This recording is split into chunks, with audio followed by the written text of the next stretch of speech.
a fórmula do avanço da obra.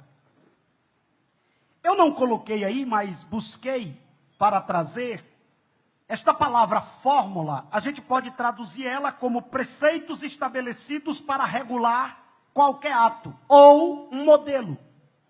Então, traduzindo, essa fórmula é o modelo. Então você pode, se não quiser observar esta palavra fórmula, você pode transformar ela, traduzir ela como um modelo do avanço da obra. E quando nós observamos esse texto de Atos, capítulo 13, que aqui a igreja de Antioquia, é claro que quando a gente fala de Antioquia, nós precisamos ter o cuidado que existe várias Antioquias na Bíblia. Existe uma média de 16 Antioquias. As duas mais famosas é a Antioquia da Psídia e a Antioquia da Síria. Esta Antioquia é a Antioquia da Síria. Para os irmãos terem ideia, era a terceira maior cidade do império. Dizem os estudiosos que Antioquia tinha, em média, 500.000 de habitantes. Uma cidade com 500.000 de habitantes hoje já é considerada uma grande cidade. Imagina naquela época. Era uma cidade extraordinária. E era um local centralizado. Esta igreja de Antioquia, no capítulo de número 11, vamos observar como é que ela foi formada. No capítulo 11, e eu vou falar mais na frente, há ali um embate, que eu vou tratar isso como quebra de paradigma. E é necessário ter muito cuidado com algumas palavras, para que não sejam interpretadas de forma errada. O problema, às vezes, não é a palavra que é dita, é como ela é compreendida. Às vezes a pessoa diz assim, hoje eu estive no culto e o pastor falou isso. Mas, na verdade, a pessoa interpretou aquilo. Ela entendeu. E nós estamos vivendo a época das narrativas. E essas narrativas, elas têm prejudicado muito a compreensão da palavra. E, por causa dessas narrativas, muitos evitam tocar em alguns assuntos. Mas eu não tenho dificuldade em relação a isso, e vou fazer isso nesta manhã com temor, com tremor e com muita clareza.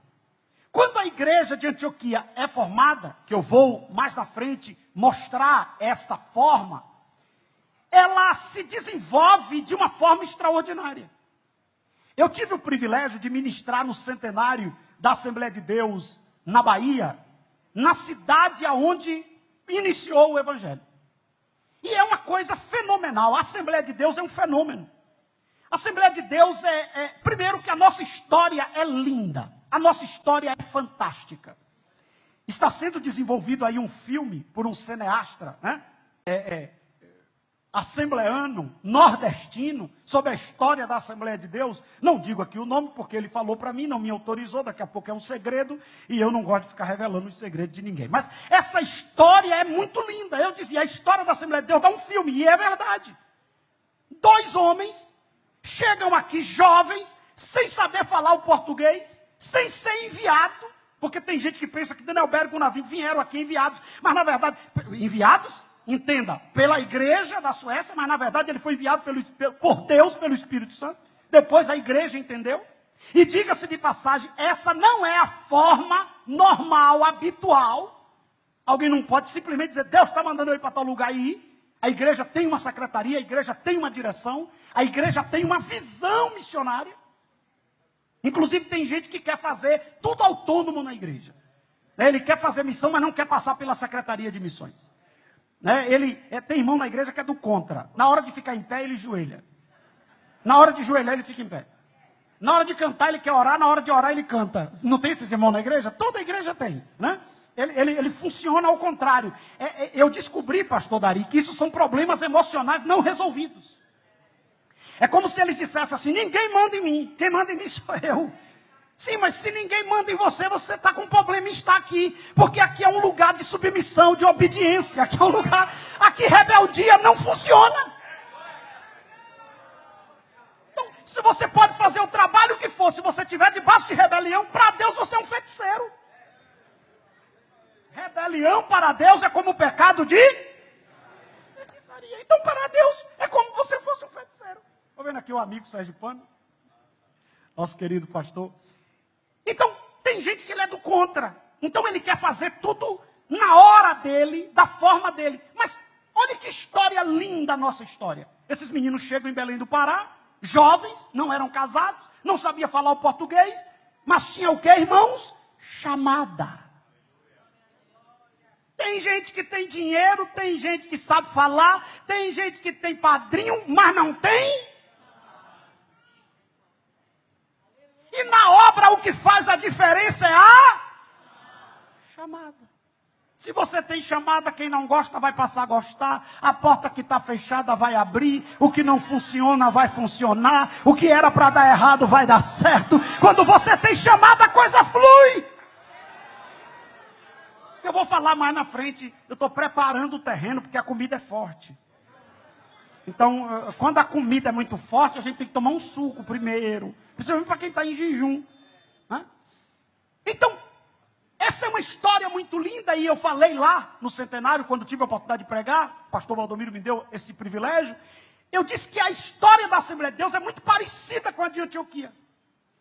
Ela é fundada por pessoas que não eram reconhecidas, e em pouco tempo ela toma uma projeção extraordinária.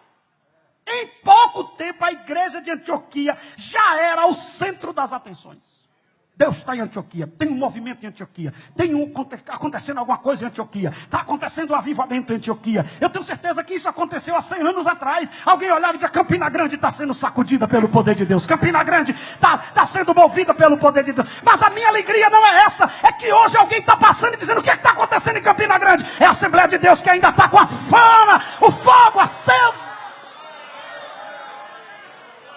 Não apagou, não ficou como aqueles crentes que vivem de passado. Que tem irmão que só vive de passado. Eu assumi uma igreja que um irmão chegou para mim e disse: pastor, eu evangelizava. Aí o outro dizia: eu pregava. O outro dizia: eu cantava muito. O outro: eu tocava. Eu digo: eu estou acabado, porque você não faz mais nada. É só eu fazia. Irmãos, a Bíblia manda a gente estar renovado.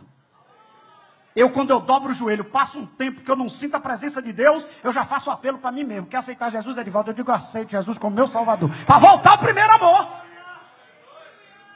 O que adianta ter uma credencial no bolso e não chorar mais na presença de Deus? O que adianta ter nome e não sentir mais a presença de Deus? O que adianta?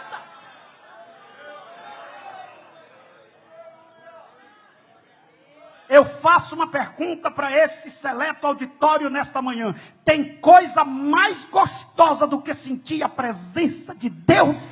Não tem.